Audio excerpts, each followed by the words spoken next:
Imagine you're in a deep trance, right? Channeling cosmic wisdom about life after death. Right, like totally tapping into the secrets of the universe. Yeah, and then suddenly the universe is like, hey, your dinner was way too greasy and you need to do sinus yoga. Welcome to the deep dive. It is the ultimate, cosmic vibe check. You're bridging dimensions, but you still have indigestion. Exactly. Before we get into that hilarity, mandatory declarations, this deep dive is distributed free of charge on all major platforms for educational purposes. And our source today is Section 310 of the Early Sessions, Book 7 of the Seth Material, recorded on January 9th, 1967.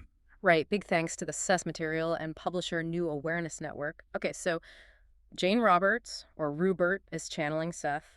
Let's talk cosmic architecture. Well, Seth explains different realities aren't separated by physical space. I'll quote him directly here. He says, "The probable realities of which I have spoken are separated from your own, not in terms of space, but in terms of energy focus." Energy focus, I mean, what does that actually mean? Think of a radio dial.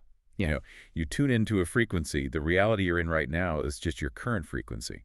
Okay, so he also talks about survival personalities, like past selves. So my awkward high school self is out there on another frequency. Yes, as a distinct psychological unit. It, keeps evolving. Wait, so it's like updating my phone's OS, the old interface, the old apps, they're running in Yeah. some live-in archive? Perfect analogy. The system moves forward, but old versions don't vanish. Wow. But right after dropping that concept, Seth totally pivots to diet advice for Jane. He brings it right back to the kitchen table. He tells her the food is too greasy of late. Right, I actually have his literal bulleted list of advice. It goes like this: black coffee, more fruit, less fried food, wine instead of green beer, Yeah. and sinus yoga. It grounds the whole thing.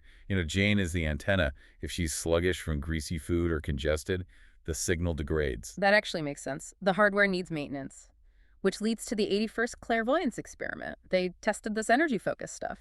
Right, the double-sealed envelope test. Jane holds it to her forehead in a trance. The envelope holds a card from August 1964 from Caroline Keck at the Brooklyn Museum, and Jane gets crazy hits. She senses it's a postcard, gets the dates 1962 and 1964, the initials JB, and a coworker connection. But the misses are fascinating. Like, she senses the number 1492. Why 1492 for a 1964 card? Because the subconscious is associative. The target is a museum, right? History. Mm-hmm. The brain just grabs the most famous historical date it knows. 1492. It's like a bad search keyword result. But the funniest hit is when Seth says there's an animal in a tree. Right, but what was actually on the card? A pigeon. Caroline's son Larry swiped a drawing of a pigeon. No tree in sight.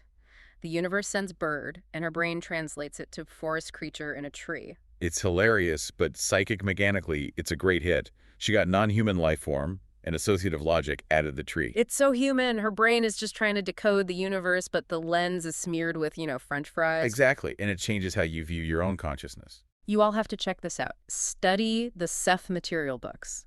Visit the New Awareness Network website and bookstore at sethcenter.com/the early sessions. Seriously, SethCenter.com, the early sessions. It's a must-read.